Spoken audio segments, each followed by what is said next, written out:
welcome to another episode of Gaming for the Culture. I'm your hostess with the mostest, Junae Benne. And if anybody is watching this, you can see that I'm literally recording outside and it is December 16th. So by the time this gets recorded or released, I don't know what month it's going to be, but I am sitting outside. It's not very cold. It's actually very, very beautiful. But if you hear like a truck go by or an animal or something, that's why I'm not using a soundboard. It's just literally the sounds of nature. So, moving on to some more news.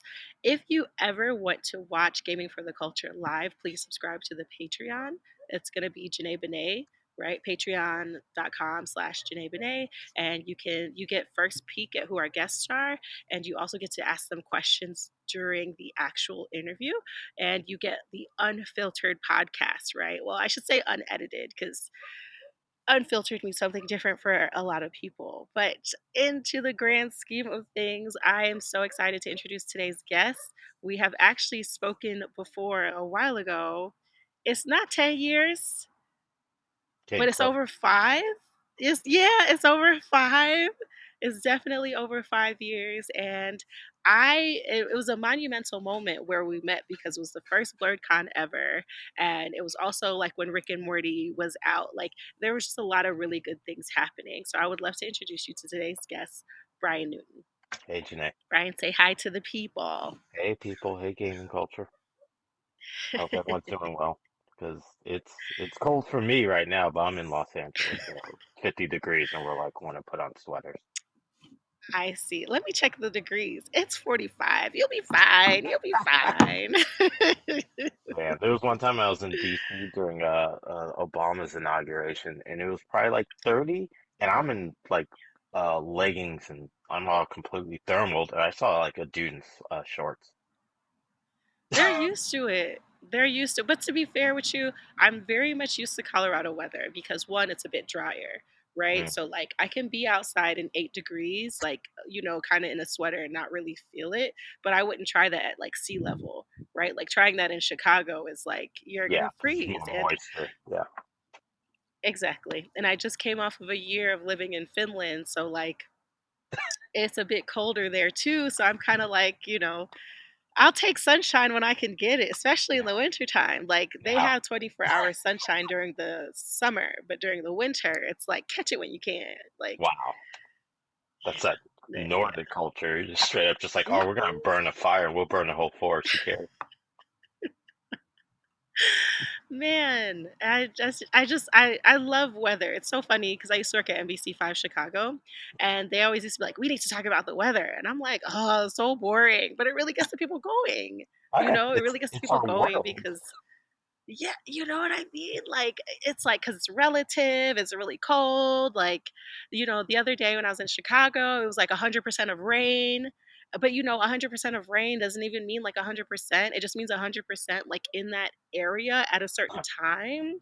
And I used to think it was like 100% all day. But, anyways, I am good for broadcast journalism, but I never wanted to be a weather girl. But I'm always thinking about it in the back of my mind. Career option. So, Brian, I know a little bit about you, but what are your hobbies that led into your career? Oh, okay. So when I was growing up, I'd watch a ton of cable television cartoons. Some of my earliest memories was like being at my grandma's house and like Voltron would be on, the original Voltron.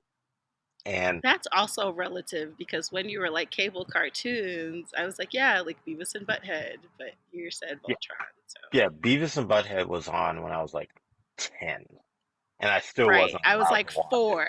Yeah, yeah, it still was the show. I had to sneak to my friend's house to watch Yeah. it because my parents wouldn't allow it, and sometimes their Yeah. parents wouldn't allow it, so we had to sneak to another friend.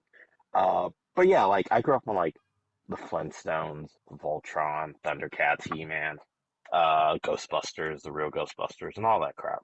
So for me, I just never stopped watching cartoons. So then when like the Cartoon Network came around, I was like, oh cool, 24-hour cartoons.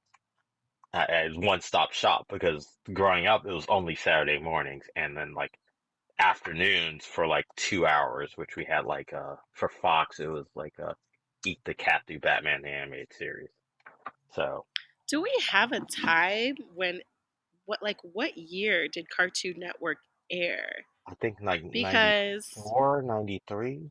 It aired when it was a 94. 24-hour Hanna-Barbera channel, but they officially started doing Okay. their own cartoons, which included Okay. Powerpuff I had Girls, to look Spencer it Pratt, up. and Johnny Bravo around like 95, Yeah, you're right. 92.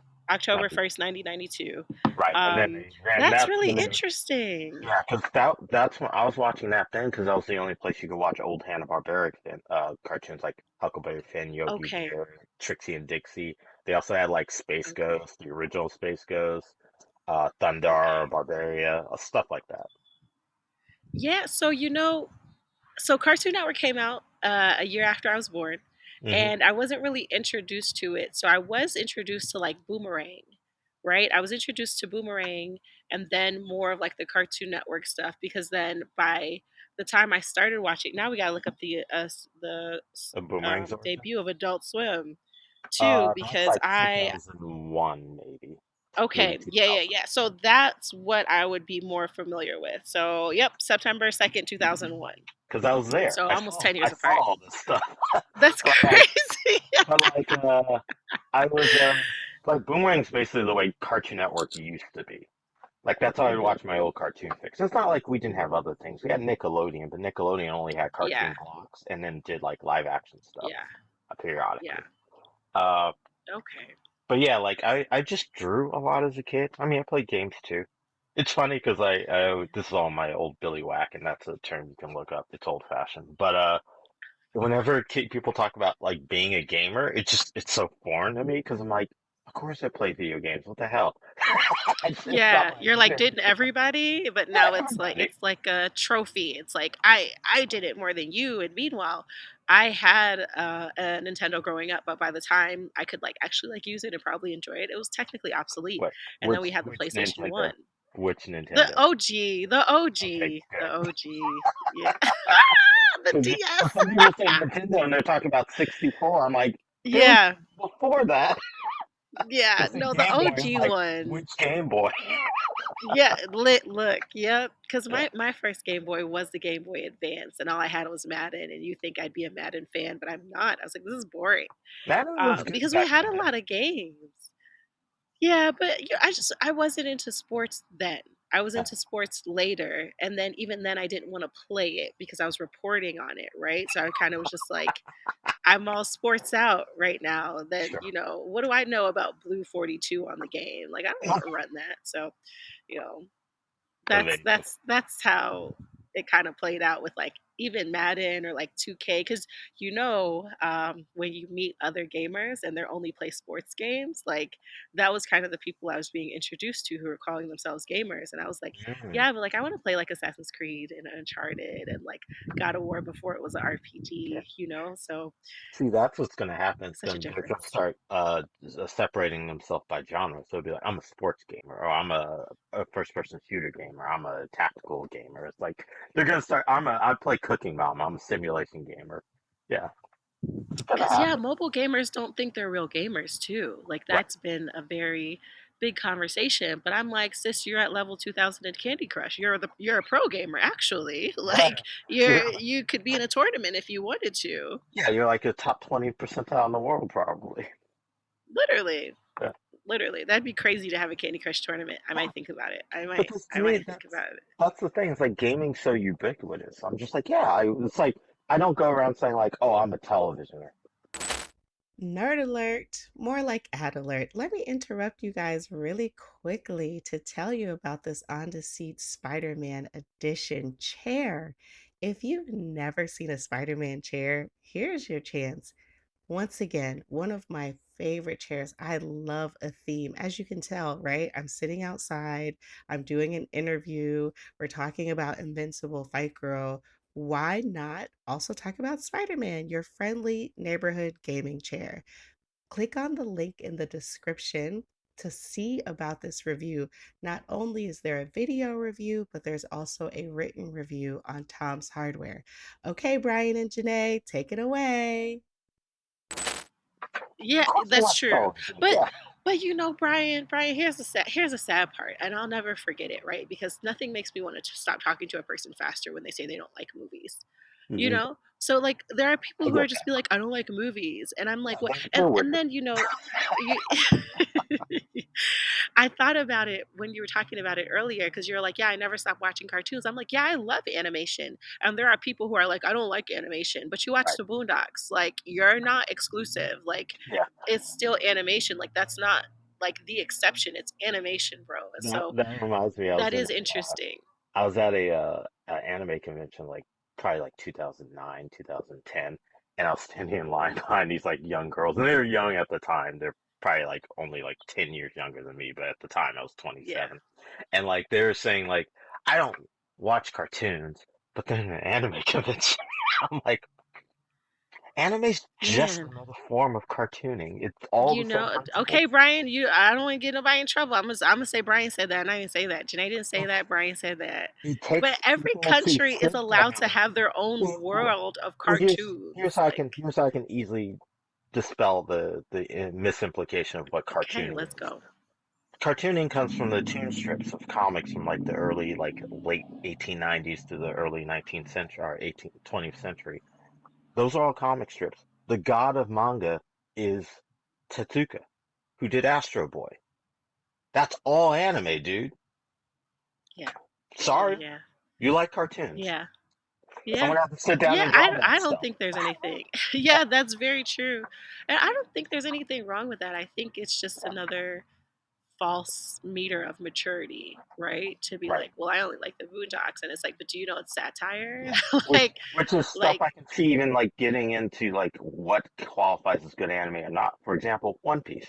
When I first read One Piece in like the early or mid 2000s, I was like, this shit's great. No one else was reading or watching it because like, oh, it's too cartoony. yeah, I'm like, are you kidding me right now?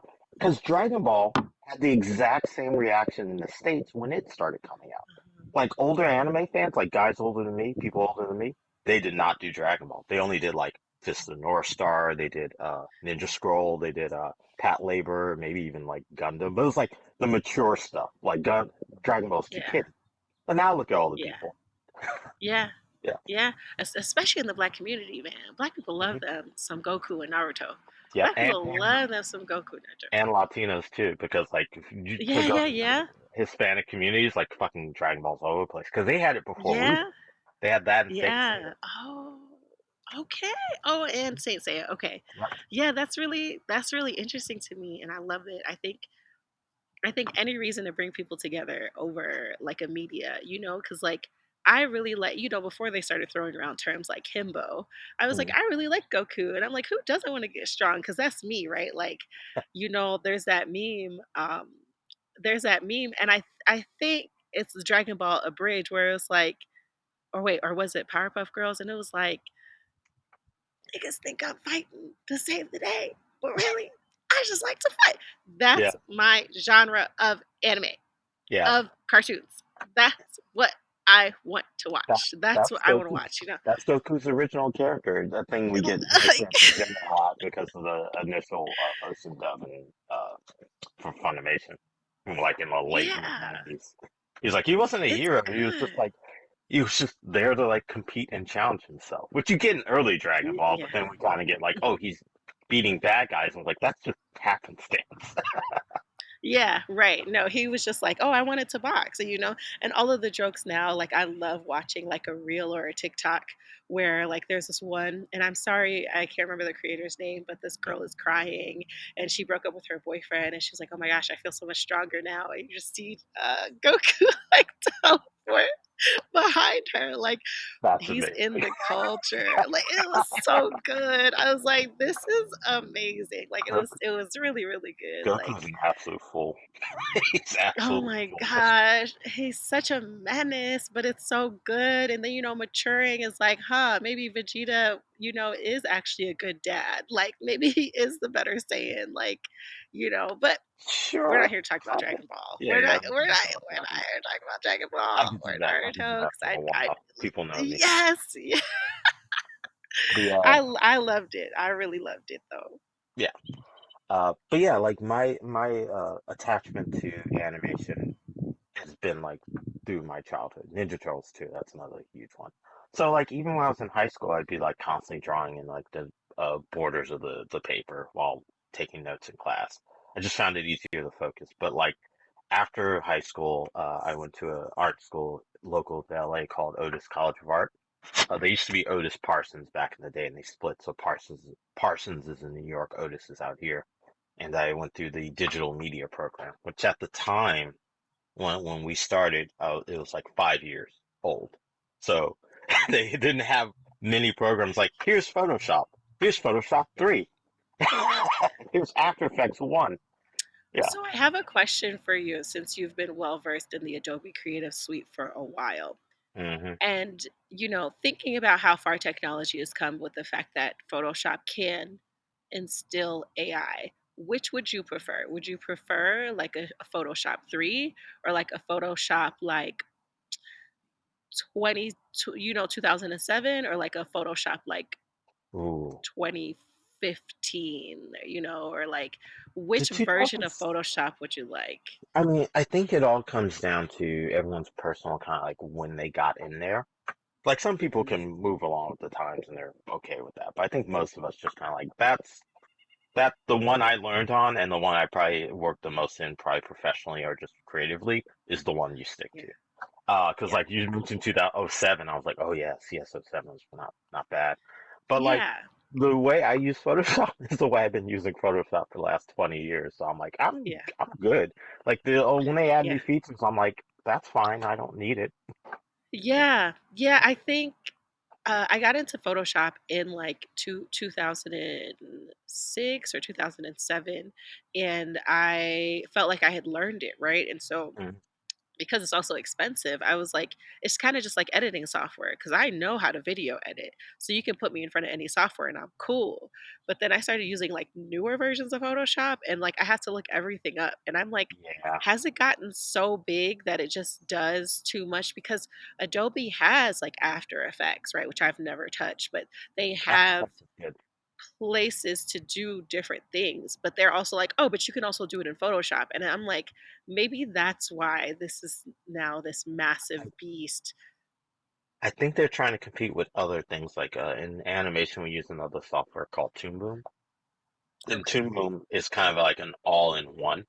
They have Harmony and Okay. they have Storyboard Pro, and they can talk to each other. Okay. Like all the animation's done in Harmony, and you can do boards in Storyboard Pro, and they also try Huh. to be all in one, similar like 3D Max and Maya, like try to be all Okay. in one together. And now obviously you use other softwares like edit scenes together and all that stuff, but like Photoshop wants to compete with that because they used to have like I see. Photoshop, Illustrator, InDesign, uh, I mean, Premiere, After Effects.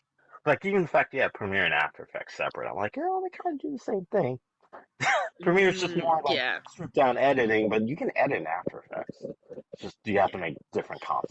It's all process. It's I have no interest multifaceted in type touching tool. After Effects. You can get me on Photoshop, you can get me on Premiere, and back in the day, you could get me on Illustrator. But now it's like, Yeah.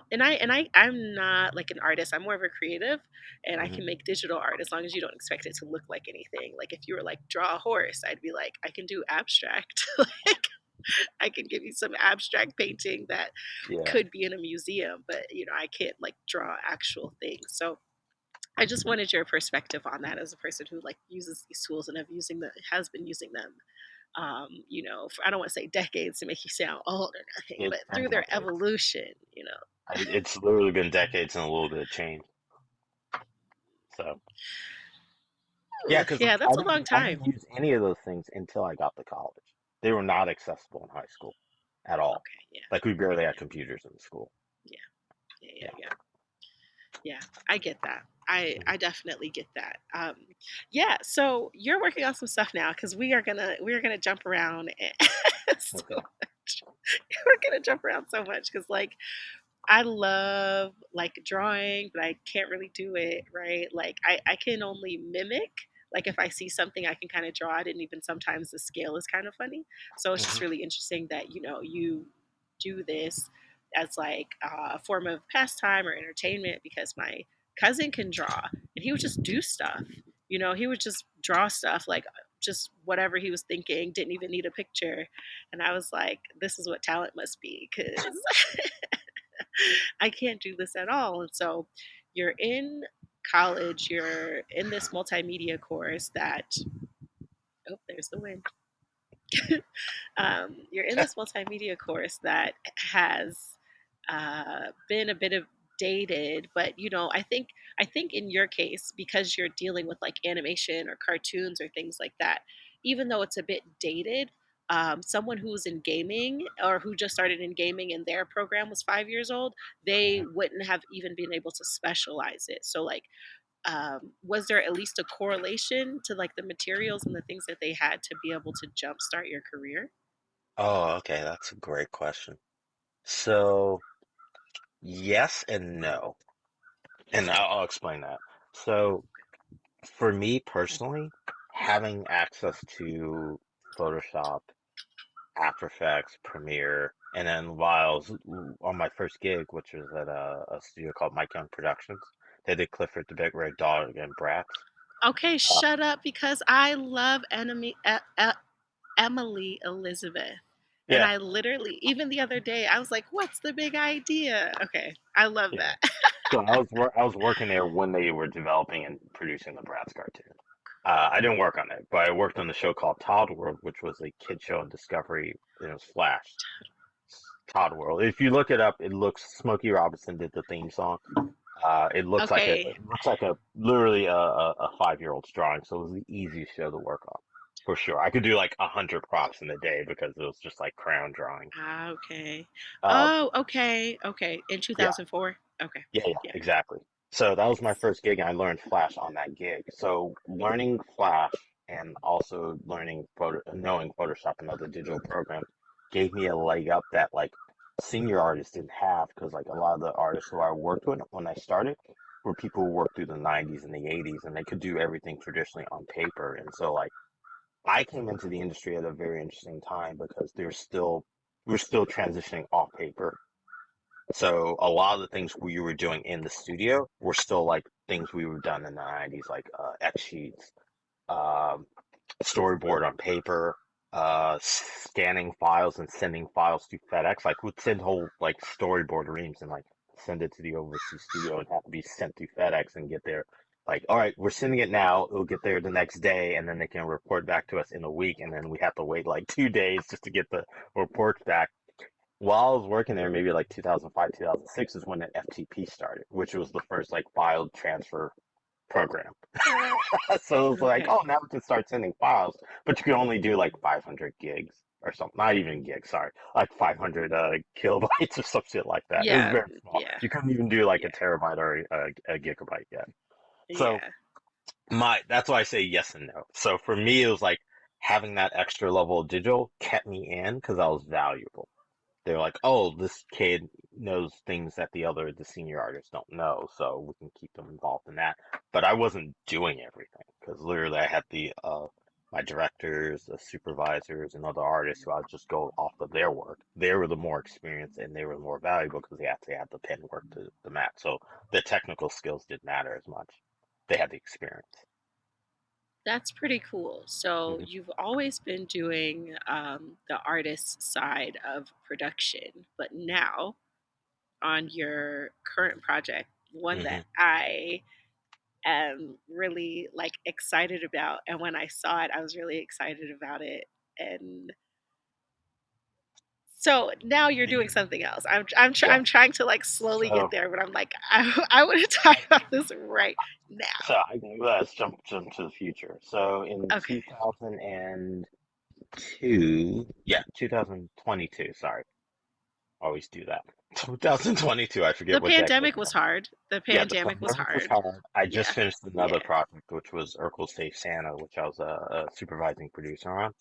Uh, Okay. and then my buddy Justin Gordon M, he hit me up. He also went to Otis, but like after I did, or yeah, after I did, with his pitch to Cartoon Network, and he was developing this show called Invincible Fight Girl, and he asked me if I can come on.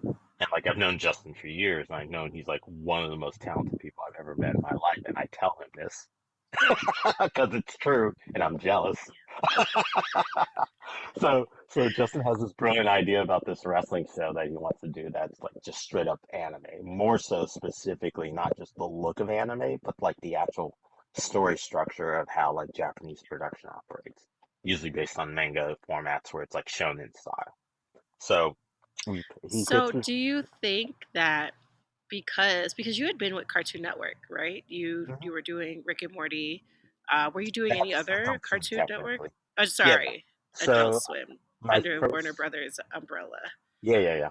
My first time, everyone does that. It's okay because they're all in the same network. Uh, the first show I ever worked at Cartoon Network was Outage. Sorry, uh, Foster's Home for Imaginary Friends. I worked Okay, on that. because I I didn't did know that. animation as well. Because I love them too. You cannot meet me and never hear a cheese line. Like, I love I was there before cheese. cheese got introduced. We Oh did, my we did gosh. I kind of did like a guest spot for animation on the Halloween episode. Where like they're turned to zombies.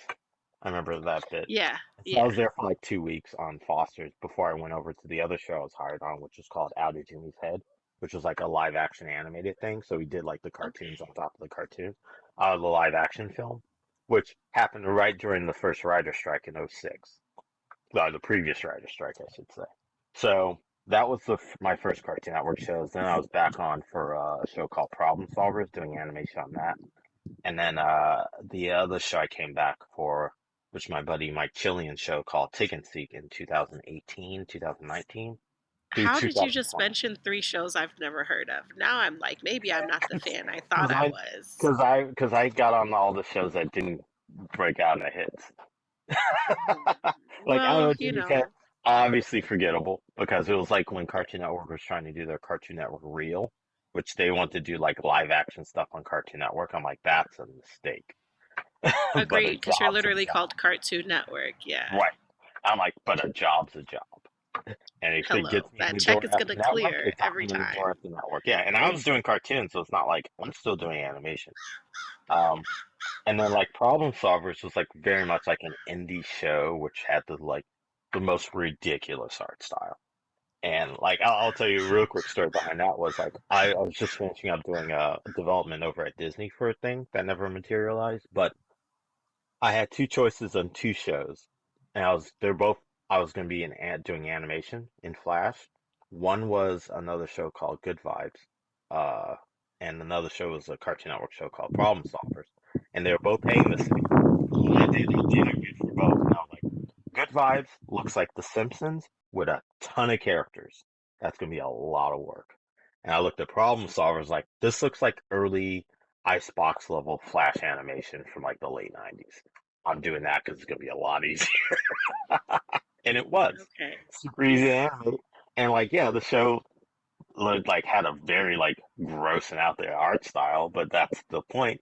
And after the first season, we got really funny because like the studio stopped paying attention, so you could just make all the Yeah. jokes more. So like, is it's the that first is that how that works? Okay, that's sometimes. good to know. Yeah, so like I would say if you can't stick around for the first few episodes of Problem Solvers, go like halfway through, maybe the last four, and check those out. And like, no, this is a funny show because everyone, no one Yeah, cares that's anymore. good to know. Yeah, but like That bouncing around, that you bounce that's around often on shows and studios when you have a career like this.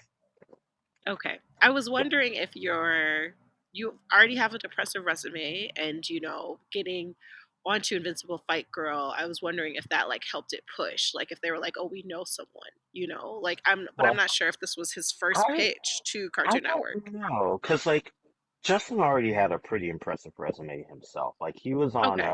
he did the Pixar internship right out of college, and he was on like the Peanuts movie.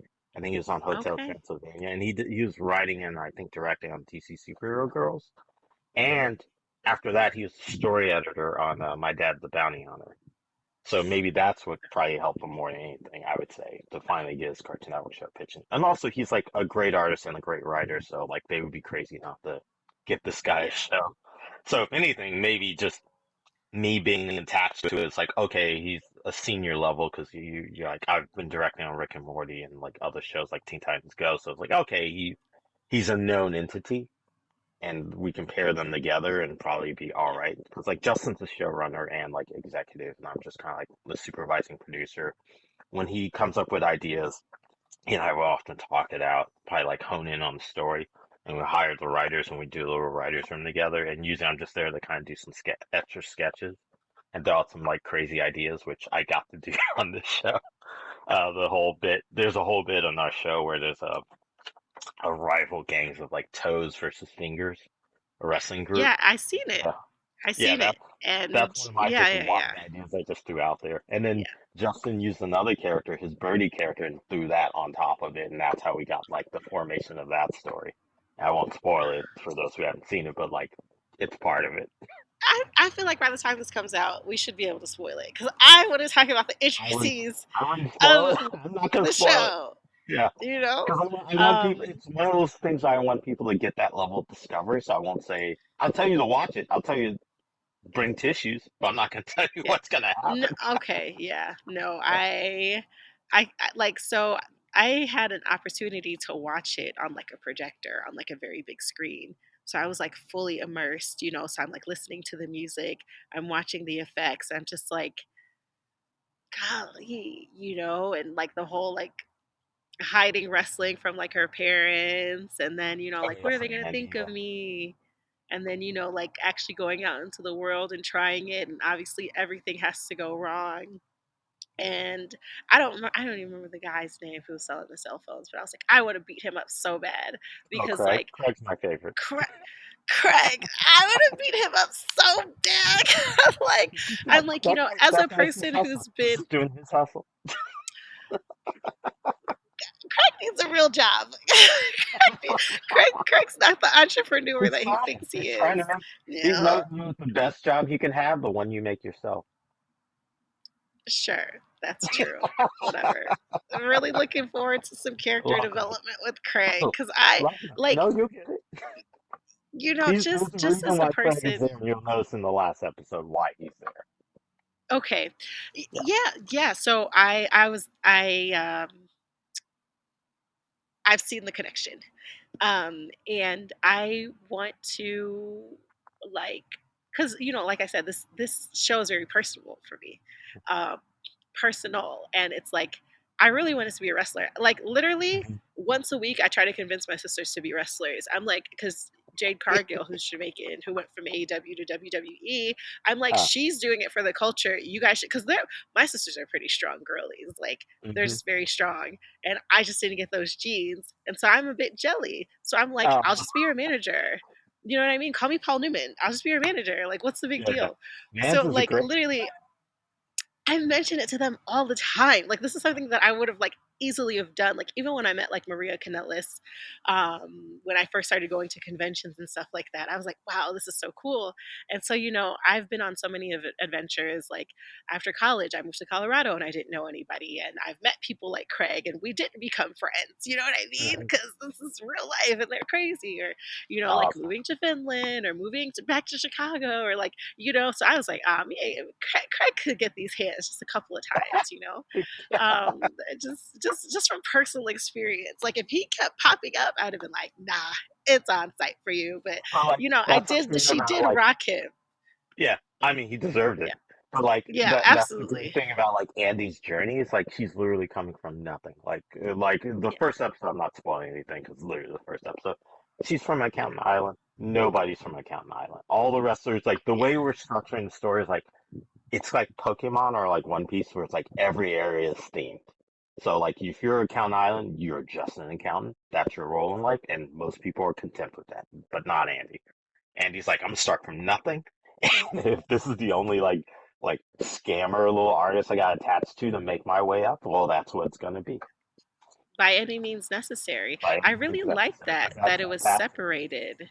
Yeah. I because it's like I was wondering how you were gonna do it. I was like, has she always? Because right? I'm like, has she always been training to be a wrestler? Or, I'm Mhm. thinking about how like the pro wrestling world works, or, a Bianca Belair or a Monet, how she what like really came up and was doing this and doing that. So it was really cool to Yeah. see that. Like she literally has to break the norm, right? She literally has to break the norm, and everyone knows. Everyone's calling accounting girl. Like, she like everybody knows that she has a place and she's like, no, like Yeah. check my outfit. And I love that her hair is like a little star. I'm like, Yeah. everything about this is an absolute yes. That's all Justin for sure. Because like he came up, that thing came fully formed in design and like execution. So like the rest of us are just riding that wave. And so we got like a ton of talented people from the board team to like the art side, that like brought it forward. So like Justin had a vision, we're all just carrying it out, but we all believe in the vision. So it's like there's another hidden theme operating within the show about like drive and the creative process and how you're running the hurdles and walls against you and how you overcome those things. So it's not the show's not about wrestling. The show's about like life. The show's about like what happens when you get knocked down. Well, you gotta get up again. What happens when your preconceptions about a situation and challenge? Well, you make mistakes and you fuck up royally and you make things worse. But then what do you do after that? Yeah, it's there's a lot we're trying to like integrate into the show and like the concept of the wrestling world and how it operates. We're also thinking about those things in the long term. So even within the show, we're planting seeds about like future challenges, future hurdles, and world building that I think is super important because like I like Yeah. mentioning anime, most manga artists they think about those things while they're developing it. The only difference between them and us is the fact that usually they start off with a comic that they're producing weekly. So they come up with shit on the fly oftentimes, which is way more impressive. We at least get to like sit down in a writer's room and kind of like plan some things out for a couple of weeks before we have to go to the script, before we have to go to episode. So it's a little different for us. But like the thinking is a fight won't just be um, every episode won't have a fight in it, and a fight just won't be like a quick like 5 minute sequence. Justin wanted Now to I'm very really very looking off the forward bat. to the perm gang. I want more Yep, of them. Like, there. and Tony Baker's hilarious. So I feel like you couldn't have gotten like a better person, I to play Immaculate. Like he's so funny, and yeah. getting his appreciation. And I really can't wait to see what happens with Mikey, because I just have an inkling that it didn't work like how he just said it worked, and how he just was Mhm. like, "Yeah, I'm coming with you guys." I just have a So feeling. his dad totally approved. Yeah, 100%. easily, right? Like, Yeah. and That's Brandon, just let his 8-year-old son run out into the wilds with some girl he didn't know. sounds like him. Honestly, Yeah. I can see Yeah, that. definitely something I was gonna say Clancy Brown, something that Mega would do. Mega beef puncher.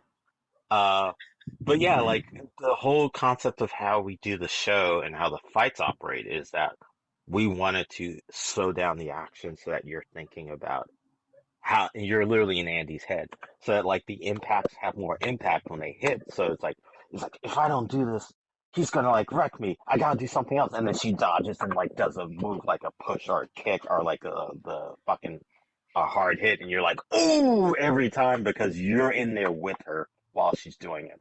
Like one things we want to Yeah. avoid it in like other more modern American action shows is the constant flow of battle, or even like the not the wushu. I forget what the term is for like the constant fighting and like they do in like Japanese cartoons right now.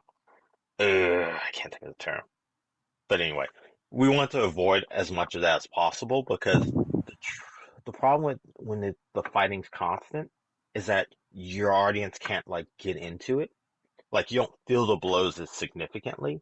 It's cool when it's just like great movement, but when you're doing this, it's like, yeah, there could be like 8 to 10 exchanges in there, and then you're done, and you can't process any of it unless you watch it over and over again, which is fine. But that ain't telling you the story.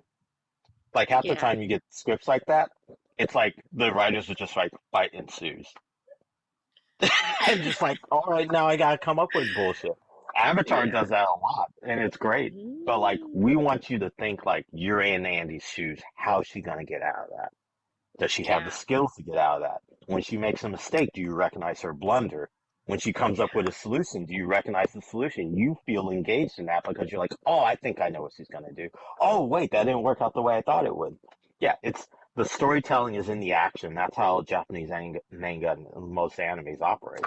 It's not just like a flurry of fucking shit. It's like a build up to things so you see their growth and progression. And that's what we don't do in the States. I was really excited about her one move that she could do, The ankle right? crank. And then, yes, the ankle crank. And then I was like, because if we are talking about Dragon Ball, we got a Hmm. Kamehameha. We got a Yep. Kamehameha every Yeah. fight, But every Goku season, didn't start with the every. Kamehameha. He didn't get the first thing he had was the pole. Yeah. Right, right. And so, I was wondering and I was like, is this going to be like a part of her super move? Thinking about it like a video game, like you have to learn one aspect to get to the other ones. And so I I'm really excited to see like her move list and like I Well, you know also that notice she modified the ankle crank a little later. yeah. Yeah. Yeah. So it's like, yeah, Yeah. even if you have one move, just variations you can probably apply to Yeah. it once you kind of like get Yeah. a better strategy. And there's other I moves to thought be that was a gained. deer. It's a squirrel. Oh, Sorry. it's was it a big squirrel? Deer-sized No, squirrel. but sometimes they're literally like right there, and so I just check. Like imagine me talking to you, and then the deer's just like, "What you doing?" Oh Like no. I mean I wouldn't want that to happen. I want you to get hurt, but geez, that would be an amazing video. exactly, exactly, exactly. Because they could be like, "Oh, I thought she was over here eating." Now square up, or they could just really be like, "Oh, Yeah. cameo." But I mean, yeah, the other thing about like the moves in the world and the wrestling in the world is like this is literally like stage one. Speaking of video games, yeah, it's literally like yeah, stage one. Like, don't expect to get all the answers in the first 5 to 20 minutes of the game. That's not a very long yeah, game. That wouldn't be very satisfactory. Like, I love RPGs, and one of my favorite things about RPGs is the length of time it takes to get them. I always say, like, the more time you put in the game, the better the ending better be.